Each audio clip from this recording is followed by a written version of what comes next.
dying, depression, obsession, eating disorders are all exacerbated by the tyranny of an ego and the fixed narratives it constructs about our relationship to the world. By temporarily overturning that tyranny and throwing our minds into an unusually plastic state, Robin Carhart Harris would call it a state of heightened entropy. Psychedelics, with the help of a good therapist, give us an opportunity to propose some new, more constructive stories about the self and its relationship to the world, stories that might just stick. And this is a quote about meaning itself. No doubt the suggestibility of the mind on psychedelics and the guiding presence of psychotherapists also play a role in attributing meaning to the experience. And this is about you. In preparing volunteers for their journey, Jeffrey Guss speaks explicitly about the acquisition of meaning, telling his patients, quote, that the medicine will show you hidden or unknown shadow parts of yourself, that you will gain insight into yourself and come to learn about the meaning of life and existence. He also tells them that they may have a mystical or transcendent experience, but carefully refrains from defining it. Quote, as a result of this molecule being in your body, you'll understand more about yourself and life and the universe.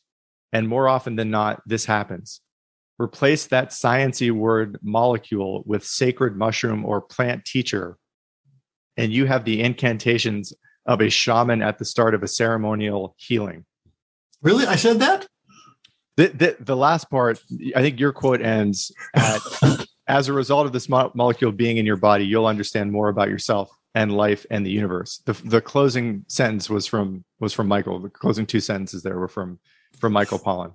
All right. Well, I'd like to amend that from what I said. It's not just understanding something. It's having a new experience of yourself, right?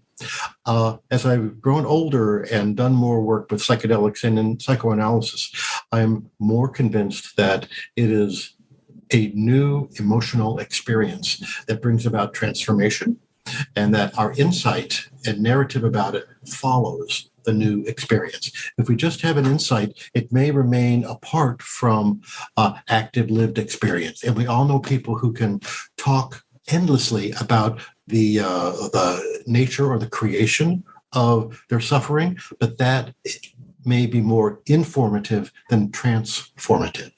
That kind of understanding is transformative to some people at some times. But with psychedelic work, we're looking to bring about a new experience of the individual self and the individual in relation to the culture that they're in, by experiencing more of themselves. In the PTSD MDMA study, people remember their trauma, and they remember more details. They remember more emotions about it.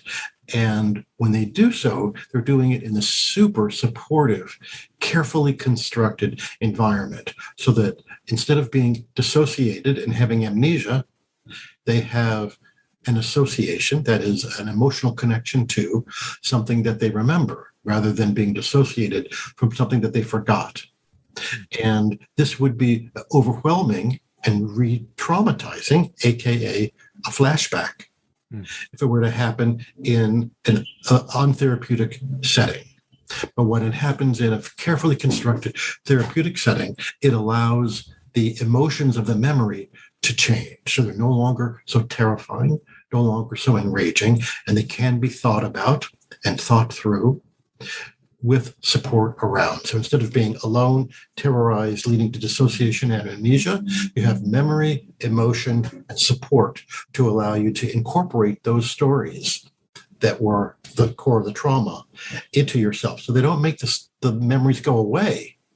They just reorchestrate the affective component of it, which allows it to move from being a trauma memory to just being a bad memory of something awful that happened, but which can be understood and integrated, and that allows freedom to see the present more freely. One of the things that you see in people who are traumatized is that the things that you need to learn to do to avoid trauma happening again lead to a massive constriction in your day-to-day life. People are untrustworthy. It's impossible to really feel intimately connected to somebody because you're so afraid of being re-traumatized. So this guardedness that you see in trauma against it ever happening again has a long negative consequence, and that's called PTSD, post-traumatic stress disorder, with numbness, dissociation, flashbacks, and all of the symptoms that you get in PTSD.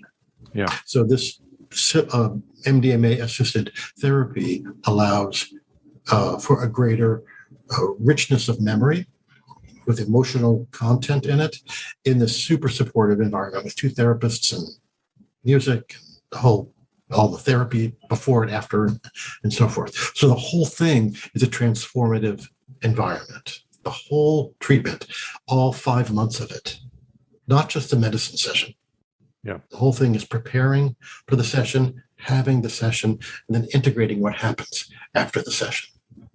In some ways, psychedelics and MDMA create an alteration in the brain that allows lots of different things to become unglued and to become possible.